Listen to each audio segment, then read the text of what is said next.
Zdaj pa bi jaz na oder kar povabila našega naslednjega gosta, to je dr. Tomas Strle. Dr. Strle je docent za področje filozofije na Pedagoški fakulteti v Ljubljani in predava na interdisciplinarnem magistrskem študijskem programu Kognitivna znanost. Raziskovalno se ukvarja z epistemološkimi vprašanji znotraj kognitivne znanosti, utelešeno kognicijo, odločanjem, raziskovanjem doživljanja in neurofenomenologijo. Je tudi soavtor knjige o odločanju in osebni avtonomiji, ki jo je napisal skupaj z našo prejšnjo gostjo, dr. Markič. Danes bo za nas skozi raziskave razkril osnove teorije utelešenega uma. Izvolite.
Mogoče zdaj, ok, wow.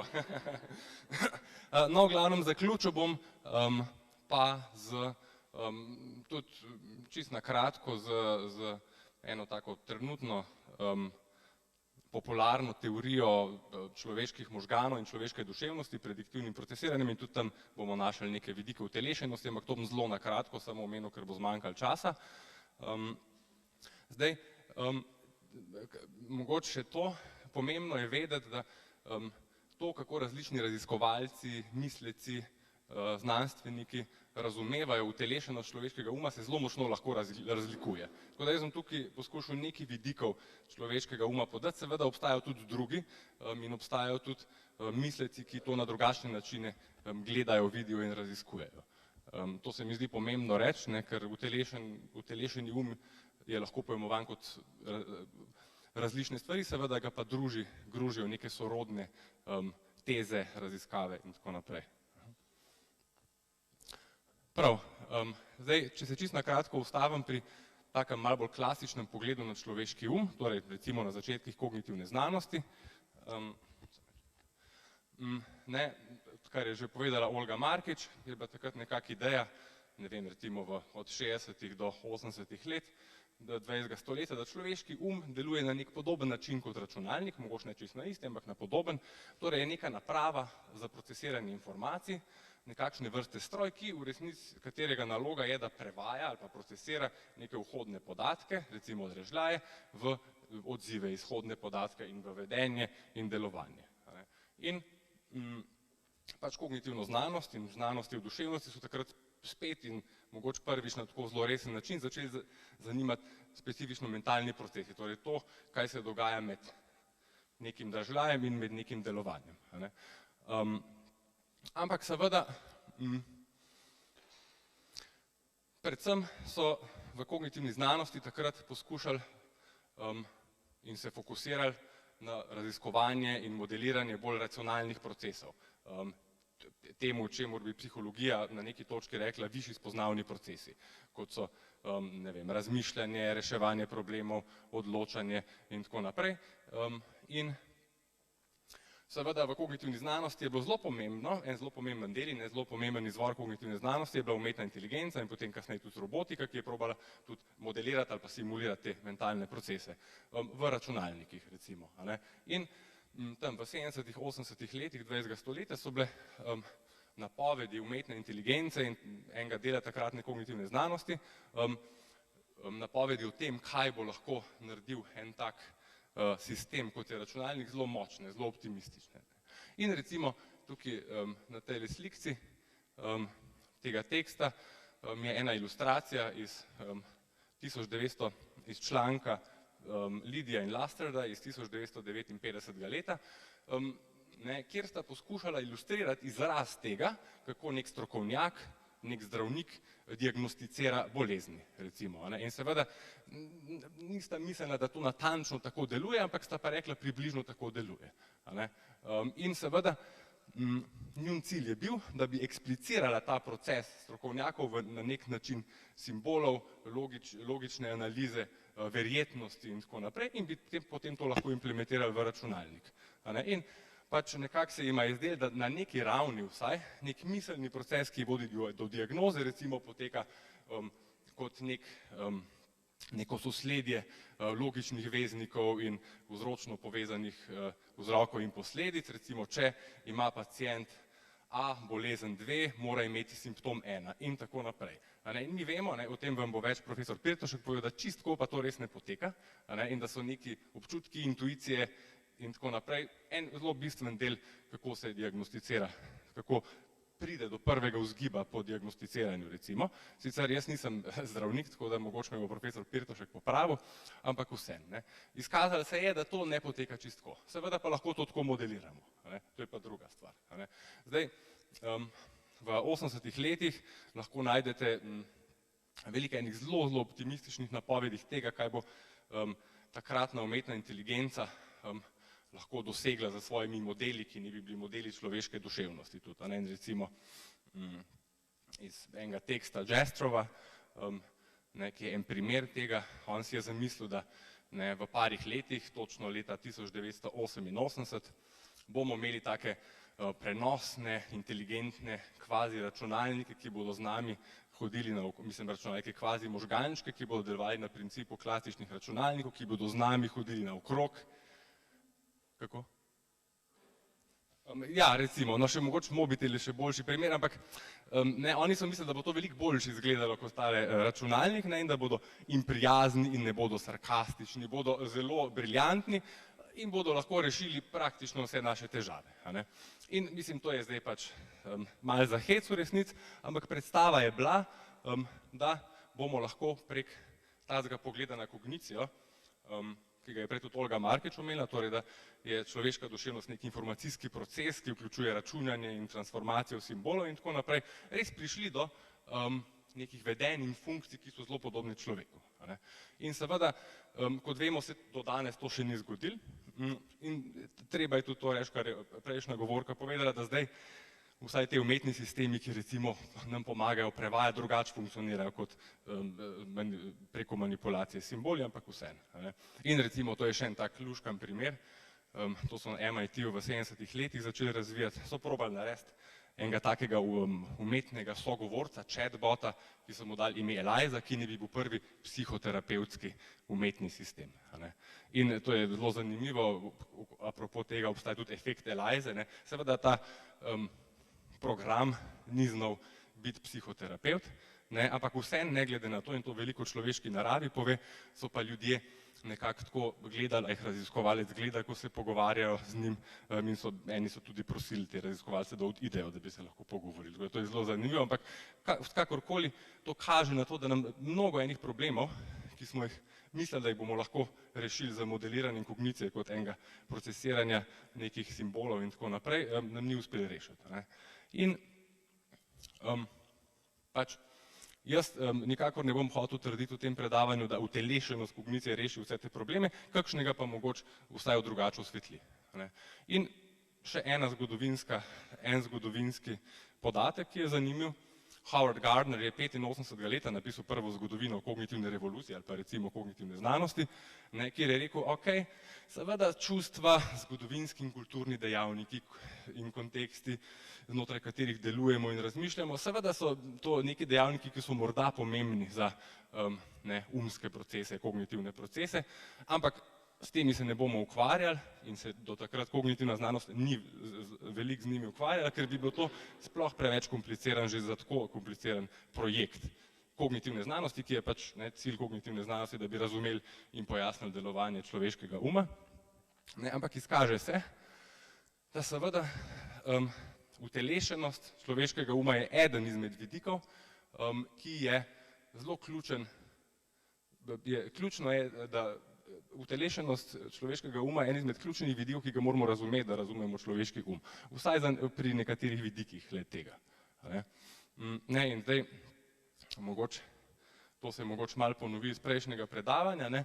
Klasična kognitivna znanost je rekla, zelo dolg časa je imela idejo, psihologija, vedenjska ekonomija in tako naprej, je imela idejo, da odločanje je pač nek povsem racionalen, analitičen proces, preračunavanje koristi, verjetnosti in tako naprej. In da ljudje se približno racionalno odločamo. In zdaj izkaže se, da v bistvu temu sploh ni tako. Damasio je eden izmed predstavnikov, lahko bi rekli, utelešenega pogleda na kognicijo, on je bil nevrolog in je pokazal, da občutki nekih telesnih stanj, tudi telesna stanja, ki bistveno tvorijo to, čemur pravimo čustva po njegovem, bistveno sploh omogočajo ugodne odločitve. In en primer tega opisuje on v svoji knjigi Descartova zmota in prej še v opisu tega bolnika Eliota, katerega zdravnik je bil, kjer, zdaj bom malo karikiral, vsi detajli niso čisto pravilni, ampak nekega dne Eliot, katerega zdravnik je bil Damasio, nevrolog Damasio, pride pač na dogovorjeno srečanje in se pogovarjata, kako je, kako mu gre in tako naprej. In po nekaj časa Antonio Damasio, nevrolog, Eliotu predlaga nekaj takega kot, torej dve možnosti mu predlaga. Gospod Eliot, bi se rajši naslednjič videli v petek ob 10 ali še teden kasneje v torek ob 12. To je odločitvena situacija, ki je za večino nas zelo lahko rešljiva. Spomnimo se, v ponedeljek ne morem, ker imam izpit, torej v petek bom že, ali pa ne vem, pogledamo koledar in vidimo, ali pa nam je vseeno in se kar za nekaj odločimo. V glavnem, ta odločitev je vsaj ponavadi zelo hitro sklenjena in ne dela nobenih težav. Po drugi strani Damasio opisuje, kako je ta njegov bolnik Eliot začel razmišljati racionalno pro et kontra za eno in drugo možnost, gledajoč različne vidike, kaj bi bilo boljše, in se, mislim, da še po pol ure ni mogel odločiti, a bo zdaj v petek ali v torek prišel k Damasiju, dokler ga ni Damasio prekinil in mu predlagal, mu podal eno možnost, da je v petek to narediti in je rekel v redu, nekaj takega. Zdaj, ena specifika tega bolnika je bila, da je imel poškodbo v enem možganskem režnju, specifično ventromedialno prefrontalnem režnju, ki je, ne bomo zdaj šli v detajle, kakšne funkcije vse ima ta režen, ampak ta režen je bistven za normalno delovanje afektivnega čustvenega sistema v možganih. To je ena izmed nalog tega režnja. In nadaljne raziskave, Večare, Damasija in še mnogih drugih, pač v resnici kažejo, da so neki tudi nezavedni čustveni procesi bistveni za odločitve in jih bistveno vodijo tudi preden mi začnemo zavestno preudarjati o tem, kaj bi želeli. In pravzaprav, če jih ni, se mi zelo težko ugodno zase odločamo ali pa zelo težko se odločamo efektivno in tako naprej. Eliot je imel tudi druge težave v življenju zaradi tega, ker nekako ni dobro sklepal odločitev. In to je samo en primer, seveda, kjer je v kognitivno znanost so pomembno prišla čustva in občutki in tako naprej. To ne pomeni, seveda, da se s tem prej nihče ni ukvarjal, da na to prej nihče ni pomislil, ker je Olga Markič pokazala, da mnogo teh idej izvira pač že od zelo daleč, ampak takrat je bil nekak trend do 90-ih 20. stoletja, da se o tem ni prav zelo veliko govorili. Če zdaj recimo pogledate literaturo o odločanju v nevroznanosti, psihologiji, kognitivni znanosti, boste našli zelo veliko omemb vloge čustev, afektivnih sistemov in tako naprej. Tako da zdaj se to zelo veliko preučuje. Še to mogoče, zakaj sva oba z Olgo Markič omenila ta čustva in te občutke o telesu. Pač čustva v resnici, vsaj po Damasiju in tudi drugih, so bistveno tvorjena z nekimi zelo bazičnimi telesnimi stanji. In ta zelo bazična telesna stanja so lahko tudi izven živčnega sistema, kot so neke hormonalne spremembe in tako naprej. Pa še marsikaj drugega, in od tega se ne bomo zelo veliko uspeli dotakniti tukaj, ampak no, v glavnem, tako da počasi se kognitivna znanost zave, ali pa del kognitivne znanosti se zave, da v resnici eni vidiki utelešenosti pa morda so pomembni vsaj za določene kognitivne funkcije. In zdaj tukaj vidite nekaj osnovnih vidikov utelešenega uma, nekaj splošnih vidikov utelešenega uma, teze utelešenega uma. Torej okolje, telo in živčni sistem so nerazdružljivo povezani in zelo močno vplivajo drug na drugega, so povezani in tako naprej. Do katere mere so res nerazdružljivi in do katere ne, v tem se ljudje in raziskovalci zelo razlikujejo, ampak tukaj se ne bomo toliko to spuščali. Še ena taka zelo pomembna teza, da človeški je namenjen delovanju in ne abstraktnemu procesiranju informacij, ki so zunaj, izven njega. In iz tega vidika so delovanje, zaznavanje in spoznavanje in okolje in interakcija z okoljem bistveno pač so povezani in drug na drugega vplivajo. Torej, svet ni tisti, ki si ga predstavljamo, ki ga vidimo, reprezentiramo takšnega, kot je, ampak je v resnici to, kar mi zelo močno poudarjamo in kar je zelo močno pomembno za organizem, je njegovo delovanje v tem svetu. In še dve ključni značilnosti sta, da razlike med nekimi nižjimi spoznavnimi procesi in višjimi spoznavnimi procesi se počasi zabrisujejo. In tudi v nevroznanosti imate zelo na ravni možganov zanimive trditve in ideje o tem, kako so neki afektivni sistemi in kognitivni sistemi pravzaprav lahko razdružljivi samo v jeziku, ne pa zares na ravni možganov. Louis Pessoa recimo je predstavnik tega.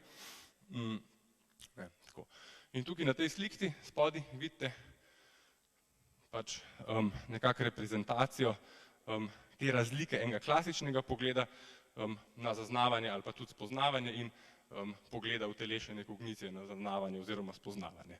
Torej, na tej levi strani imamo okolje, imamo potem nek možganski sistem, človeško kognicijo, ki dobi ta dražljaj okolja skozi senzorje, skozi oči, si ustvari neko predstavo o njemu in potem pač deluje. Aha, recimo tam je drevo, gor ima jabolka, lačen sem in grem po jabolka. Ali pa vidim kačo, imam predstavo kače, aha, zdaj bom deloval.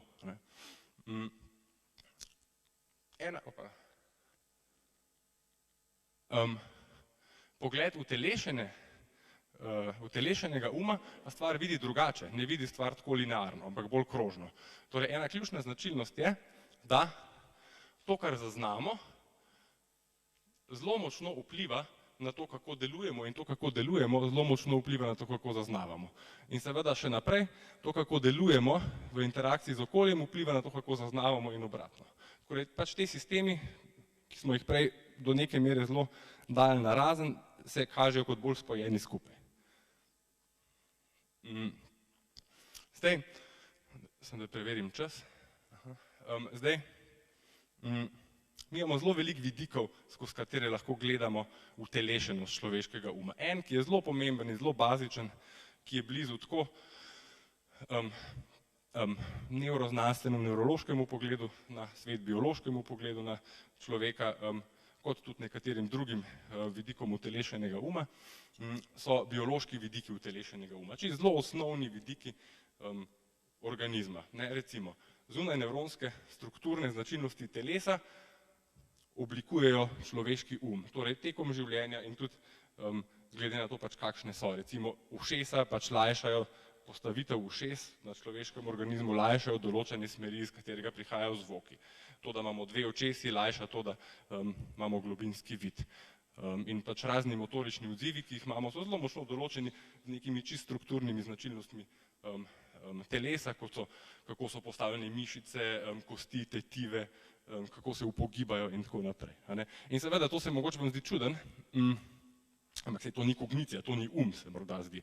Ampak po drugi strani utelešena kognicija reka, ne, mi ne bomo tega začeli graditi od zgoraj navzdol, ampak bomo rekli, ok, ampak neki osnovni organizmi, mislim, neki zelo enostavni organizmi, daleč nazaj, so pač v resnici šli iz tega, da so se premikali in zaznavali. In tako se je tudi evolucijsko kognicija gradila in zgradila. Potem vemo, da zelo pomembne vplive imajo razne hormonalne spremembe, visceralna stanja in tako naprej in zelo močno vplivajo na zaznavanje, pozornost in vedenje.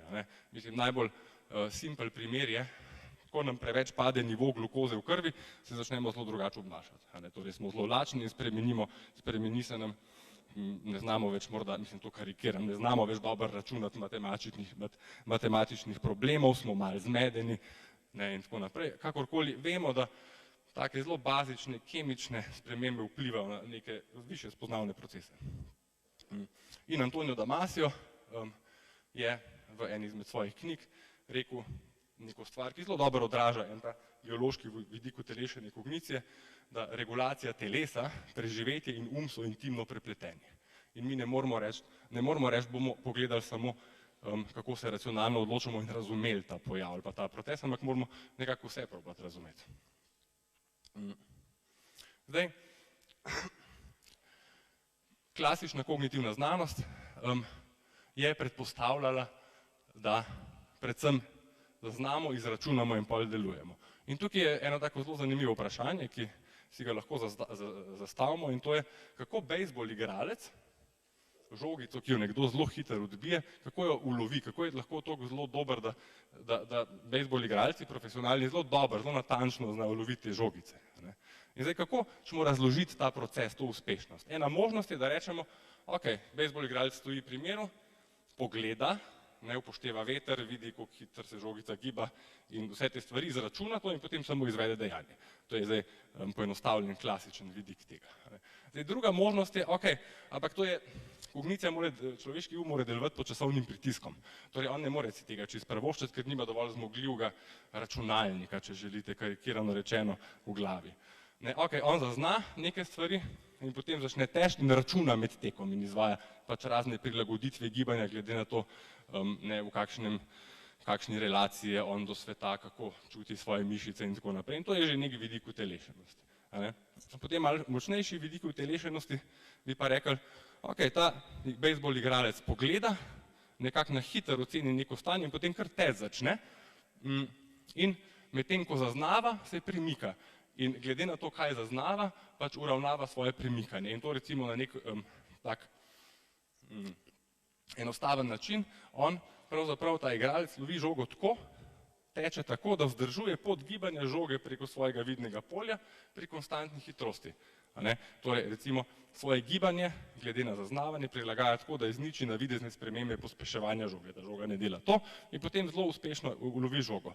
In recimo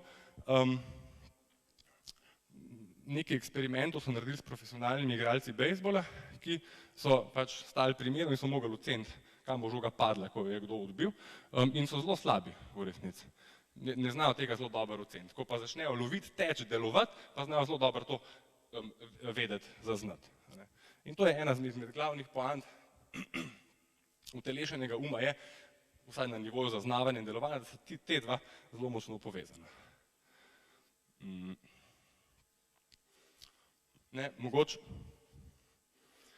Zdaj bom mogoče kakšno prosojnico preskočil, ampak in to lahko opazimo tudi na enih sodobnih študijah, recimo razvoja dojenčkov in nekih njihovih kognitivnih sposobnosti. V tej študiji Bruderja in kolegov s par let nazaj so imeli, njihovi udeleženci so bili 6 mesecev stari dojenčki. In te dojenčki so poslušali neke jezikovne zvoke, ki pa niso bili zvoki, ki jih poznajo, to niso bili zvoki njihovega maternega jezika. In ena izmed skupin je te zvoke samo poslušala, druga skupina teh dojenčkov je imela pa v ustih nekakšno dudo, ki onemogoča določene motorične premike raznih delov ust in jezika, ki so povezani z govorom. In na koncu so te dojenčke preizkusili, koliko dobro so znali prepoznava te naključne zvoke. In skupina dojenčkov, ki je imela to dudo, ki jim je onemogočila motorične premike, torej gibanje enih delov jezika in ust, se je veliko slabše naučila prepoznavanja teh zvokov. Čeprav poslušanje pri nobeni skupini ni bilo okrnjeno. In to nekaj zelo zanimivega pove. To pove, recimo, da so motorična dejanja ali pa neko delovanje bistvena za učenje zaznavanja. In to je pač en hec, da mogoče bo kdo razburjen ali pa je razburjen ob tem, ko da dojenčka v stajico in razmeče vse zelo hitro in meče naokrog, tako da ne skrbeti, dojenčki se in otroci se v resnici samo učijo zaznavati. In zdaj to ni samo hec, ampak v resnici, ko mi gledamo posledice svojih dejanj, vidimo, kaj povzroči naše dejanje na naše zaznavanju in obratno, kaj naše zaznavanje povzroči temu, kaj mi delamo. In se učimo teh povezav. In Alva Noe v svoji knjigi Action and Perception pravi, zaznavanje ni nekaj, kar se nam dogaja oziroma se dogaja v nas, je nekaj, kar počnemo. Ampak seveda postaja, zdaj smo se pogovarjali o zaznavanju in delovanju motoričnem recimo, ampak seveda postaja vprašanje, ki si ga zastavil Andy Clark, obstajajo pomembne razlike med nekimi nalogami, ki zahtevajo predvsem zaznavno in motorično dejavnost, ne vem, učenje zvokov ali pa hoja, in nalogami, ki je načeloma ne, recimo abstraktno razmišljanje, matematika, logika in tako naprej. In kot je prejšnja govorka povedala, seveda en manko različnih pristopov telešne kognicije je, da morda ne zna čisto dobro razložiti, kako vzniknejo in kako so možne neke zelo abstraktne, logične in tako naprej funkcije, ki jih zmore človeški in obratno. Te klasični pristopi pa težko razložijo ali pa modelirajo, kako se lahko mi tako prosto in na enostaven način gibljemo in navigiramo po svetu. In to je dilema, ki v bistvu ni razrešena in imate različne odgovore na njo. Vseeno pa iz različnih vidikov lahko vidimo, da so tudi tako imenovani bolj višji spoznavni procesi, kot so mišljenje, govorjenje, jezik in tako naprej, da vseeno imajo ene pomembne vidike utelešenosti, tako vsaj nekateri mislijo. In recimo, tukaj je par primerov, ki jih ta Pulver-Müller navaja, recimo v nevroznanosti je veliko takih zanimivih raziskav obstaja, ker lahko pogledate, kaj se zgodi v možganih, ko slišimo recimo besedo liza, torej ko poslušamo besede, ki so povezane z nekim gibanjem, motoričnim delovanjem in velikokrat boste našli aktivnost, ne recimo zdaj samo v Wernickovem področju, ampak aktivnost v motoričnih delih, ne recimo, ki reprezentirajo jezik ali pa roko ali pa prste, ko štejemo in tako naprej. In kot smo rekli, čustva kot bistveno tudi telesna stanja igrajo zelo pomembno vlogo pri odločanju in mnogih drugih funkcijah. Najdemo raziskave, ki kažejo, kako so čustva zelo pomembna za deduktivno sklepanje, spremembi prepričanj in tako naprej. Koliko časa imam še? No, v glavnem, tako da tudi pri take vrste lastnosti človeškega uma ali pa dejavnosti človeškega uma najdemo zelo pomembno vlogo utelešenosti. Recimo ena zelo znana ideja je od Lacoffa in Johnsona, metafore, po katerih živimo, to je taka zelo luškana knjiga njuna, kjer kažete, kako tudi zelo abstraktne pojme izražamo v metaforah, ki so polne enih telesnosti in tudi izkustva. In tam imate liste in liste takih zelo zanimivih metafor, ki jih analizirate, in to je samo par primerov. Mi velikokrat o ljubezni govorimo kot o nekem potovanju, potujeva po isti poti, včasih pač napačno zavijeva. Ali pa recimo velikokrat uporabljamo prostorske pojme za izražanje nekih bolj abstraktnih stvari, kot imam nadzor nad nekom, vse gre le še navzdol. Mogoče zdaj tukaj vidim, da imam neke negativne primere, tako da upam, da situacija ni tako grozna. In tudi recimo, ko govorimo o tem, o idejah ali pa kako ljudje izražajo argumente, velikokrat uporabljamo take relativno telesne metafore ali pa metafore, pojme, ki se nanašajo na telesnost. Napadel je vsako šibko točko mojega argumenta ali pa njegove besede ne nosijo nobenega pomena, ne nosijo. Njegova kritika je zadela tarčo. Tako da to je zelo zanimivo, če vas zanima jezikovno to analizirati. Ne. In ena izmed takih bolj splošnih poant njunega dela in razlag njunega dela je, da pomen mnogih enih abstraktnih, tudi abstraktnih pojmov je v resnici na nek način usidran, se drži našega izkustva, telesnega izkustva in tega izkustva o tem, kako delujemo v svetu. In to je spet mogoče en pokazatelj na to, da naši spoznavni procesi, ki so tudi bolj racionalni in tako naprej, so lahko dosti usidrani v telesu, delovanju, izkustvu in tako naprej. Torej, dve glavni poanti bi tukaj izpostavil proti koncu in to je, da osnovni namen uma, človeškega uma in tudi nečloveškega uma, ni neka pasivna obdelava informacij, ki so pač tam v svetu, ne, ki jih pridobivamo iz okolja, ampak je uspešno delovanje v svetu. In človeški organizem s svojo specifično telesnostjo skozi delovanje in interakcijo s svetom pač v resnici na ta način aktivno do neke mere soustvarja to, kar spoznava. Torej, ni tako, da jaz zdaj pogledam, in zdaj imam natančen pregled in sliko tega, kaj je tam zunaj, ampak pač moja dejanja so povezana s tem, kaj jaz pravzaprav zaznam, kaj so poudarki tega, kar zaznam in tako naprej. In to ni samo v nekem trenutku sedanjosti, ampak seveda mi kot organizmi smo se pač razvijali milijone let. In pravzaprav kognicija v tem pristopu od spodaj navzgor pač v resnici prihaja iz pač nekih evolucijsko gledano iz nekih interakcij, ki so jih organizmi tekom razvoja imeli z okoljem. In to je zelo ključno in zelo pomembno. Tako da mi nismo kar zdaj tukaj nastali in imamo človeški um. Ta um je, ne vem, koliko milijard let v resnici nastajal, pa milijardo let.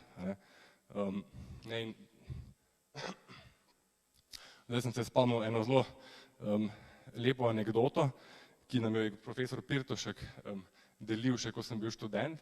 Zdaj prosim popravite me, če se motim, ampak v morju obstajajo neke vrsti polipi, ki nimajo živčnega sistema in so lepo pritrjeni na svojo skalo in čakajo, da kaj priplava k njim. Potem pa te polipi, pritrjeni se ne morejo razmnoževati in morajo odplavati. Samo to je velik problem, organizem mora odplavati. Zdaj seveda bi lahko samo lebdel, samo to ni zelo uspešno. In kaj se zgodi? Da tem polipom takrat začasno zraste nek neverjetno enostaven živčni sistem. Nekaj 100 nevronov recimo, to mogoče napačen podatek in potem majčkeno lažje navigirajo po tistem okolju. In iz tega se rodi kognicija v resnici. Na neki zelo bazični, zelo osnovni ravni, ki seveda ni to, kar mi zdaj počnemo, govorimo, razmišljamo, filozofiramo, analiziramo stvari in tako naprej. Tako da zelo pomembno je, da mi smo iz tam v resnici na nek način prišli. Ni treba, da zdaj iz tega specifičnega polipa, ampak mi smo se razvili skozi interakcijo s svetom in pritiske, ki pač jih je to okolje polagalo na nas in zahteve in tako naprej. In Heinz von Förster je dejal v enem izmed svojih esejev, da če želiš vedeti, se nauči delovati. S tem je hotel pač to poanto poudariti, da ta interakcija organizma z okoljem je pravzaprav zelo ključna za to, kakšna je kognicija, kako deluje in v resnici mi moramo to interakcijo do neke mere poskusiti tudi razumeti, da bomo razumeli človeški um. In ni dovolj, da samo pogledamo v možgane in ugotovimo, tako deluje človeški um in tako bo deloval. S tem seveda noben vidik utelešene kognicije nikakor noče reči, da živčni sistem ni ključen za to, kar je človeški um. To sploh ne, ampak ni pa dovolj, kot je Olga Markič že prej povedala, ni pa dovolj vpogled samo v možgane ali pa živčni sistem, da razumemo pač človeški um. Zdaj, to je ta zadnja stvar, ki sem jo obljubil. V nevroznanosti je zdaj že kakšnih 10 let, recimo, še malo več, in tudi v kognitivni znanosti zelo popularen pogled, nek poskus poenotenega modela na delovanje možganov in človeške duševnosti, ki se mu reče prediktivno procesiranje ali pa prediktivno kodiranje, to ni toliko pomembno. In tudi tam najdemo zelo pomembne vidike utelešenosti. Torej, pač ena izmed glavnih idej tega pogleda je, da funkcija možganov oziroma uma, odvisno kako to pogledamo, je zmanjševanje napačnosti naših predvidevanj, napovedi, ki jih imamo v svetu. Torej, ko bom jaz dvignil glavo, kaj bom videl? Jaz imam zelo močno predvidevanje v tem in se lahko zmotim. In pač naš sistem skozi interakcijo z okoljem hoče zmanjšati te napake, ki jih jaz imam.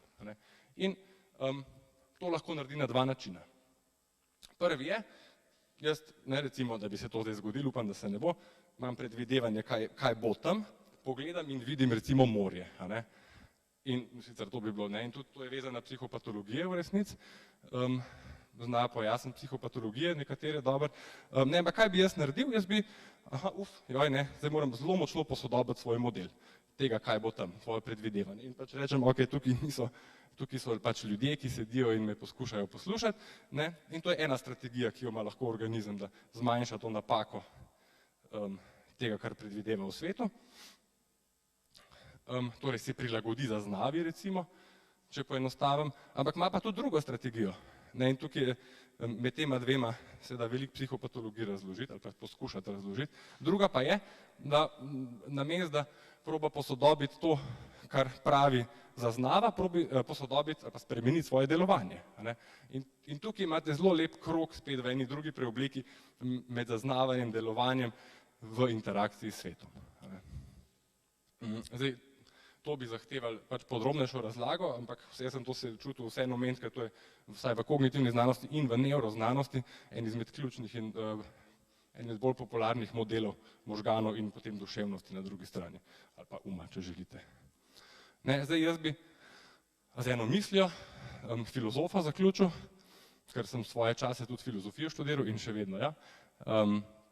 In to je citat iz Maurice Merleau-Pontija, iz njegove knjige Fenomenologija zaznave, na katero se tudi recimo Varela, Thompson in Roche v svoji knjigi Utelešeni um sklicujejo in veliko črpajo iz te ideje in seveda tudi drugih.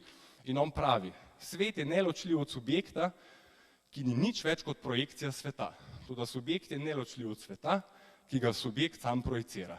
In tukaj pač vidite en zelo dober izraz, recimo temu spoznavne krožnosti med svetom in tem, ki ga zaznava. In tudi v enih malo močnejših oblikah utelešene kognicije, kot je recimo teza udejanjene kognicije in aktivizma, Thompsona, Varele pa Roša, pa Maturane še prej, se ta ločnica do neke mere razbije. Kar pa ne pomeni, da je kar vse isto, seveda. To je treba reči, še vedno imamo nekega, ki spoznava in še vedno imamo nek svet, ki je spoznavan, ampak drugega oblikujeta na različnih nivojih, pač od evolucijskega tekom življenja skozi interakcije, izkustva in tako naprej. Tako da jaz bi tukaj zaključil svoje predavanje, tudi jaz imam reklamo za naš študij. Če vas zanima, ne se prijaviti septembra, to je mislim, da je ključni podatek, tako da se vsem zelo lepo zahvaljujem in vas vabim k vprašanjem.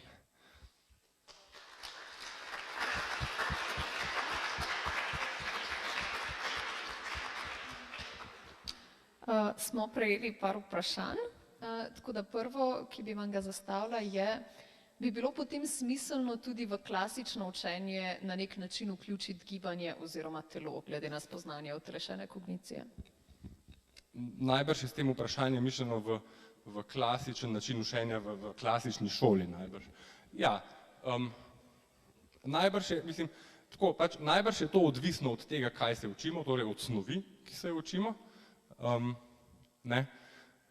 Drugič je pa to najbrž tudi odvisno od ljudi, ki se učijo. To sta po mojem dva odgovora, ki ni čisto jasno, do katere mere sta resnična, pa če pogledate tele članke, literaturo in raziskave.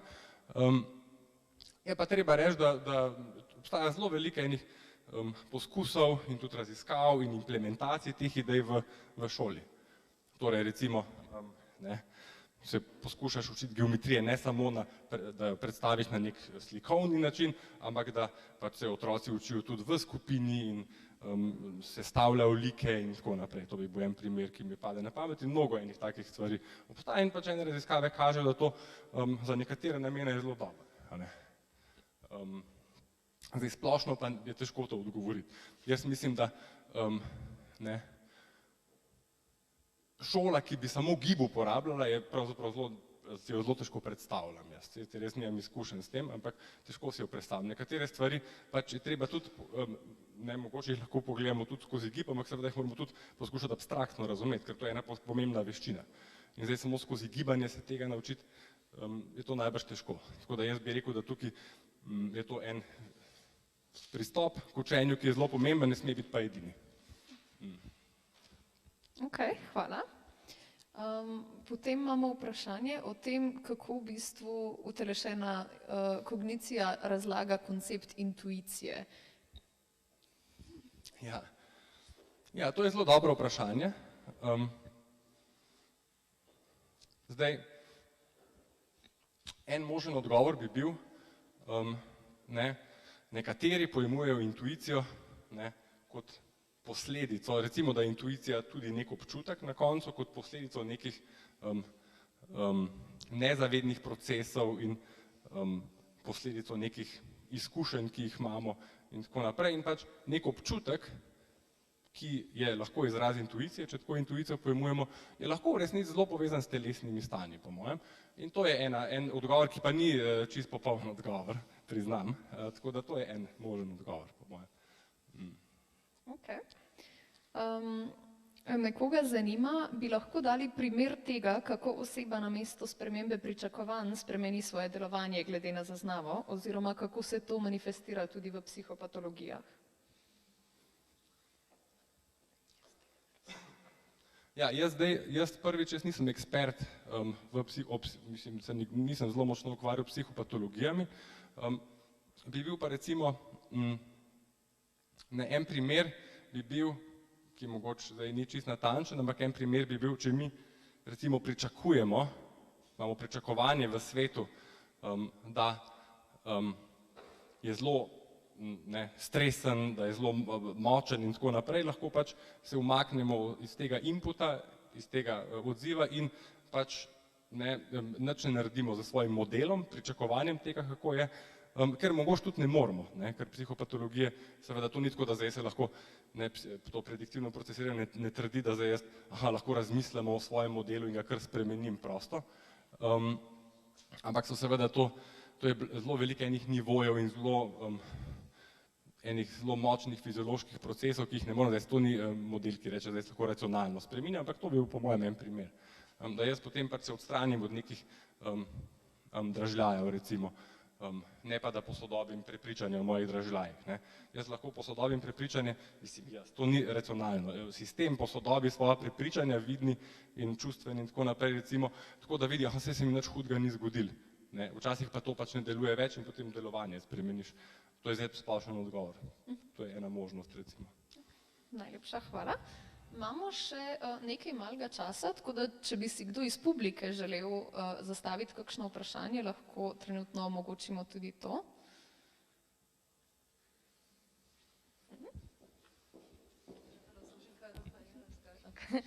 Zdravo, hvala za predavanje, jaz sem Sara. Moje vprašanje je sicer bilo tu gor, ampak mogoče je bilo malo zahtevno. V bistvu moje vprašanje je glede dopamina, ker ste rekli, da v bistvu je, funkcija naša je zmanjševanje napačnosti predvidevanj. Zdaj pa dopaminska pot pa je za ta reward prediction error, kar pomeni, da pa ljudje dostikrat iščejo stvari, ki sproščajo dopamin. Ne nujno, da je to pleasure, ampak se pa usmerjajo dostikrat v to smer, da se dopamin sprošča. In potem je moje vprašanje, kaj potem si možgani pod narekovaji želijo toničnega dopamina ves čas? Kaj jim ne bi bilo bolj, če jim damo dve izbiri, pri eni, ne vem, podganica ali pa človek si sprošča dopamin, pri enem pa samo tonično, kaj si ne bi izbrali tistega, da si več dopamina sproščajo, torej da si ne želijo pričakovati čisto vseh stvari v svojem življenju oziroma neke monotonosti? Hvala. Jaz mislim, da ne znam na vaše vprašanje odgovoriti iskreno, bom kar priznal. Zdaj, v odločanju in tudi v teh raziskavah z dopaminom, pač se kaže, da dopamin ni recimo nek signal za velikost napake, ampak za razliko med tem, koliko veliko, za razliko med tem našim pričakovanjem velikosti, mislim napake, pardon, narobe sem rekel, da dopamin ni signal za velikost nagrade, ampak je v resnici signal za razliko med našim pričakovanjem nagrade in pač nagrado, ki pač se zgodi. A ne. Zdaj priznam, da na vaše vprašanje ne znam čisto dobro odgovoriti, to je malo preveč Ne, absolutno, mislim, da so tako vprašanja zelo dobrodošla, ampak kaj več pa ne bi znal povedati. Okay. Potem pa se vam jaz v imenu organizacijske ekipe zahvaljujem. Ja, jaz bi se pa tudi vsem organizatorjem in publiki in predavateljem zahvalil, tako da hvala.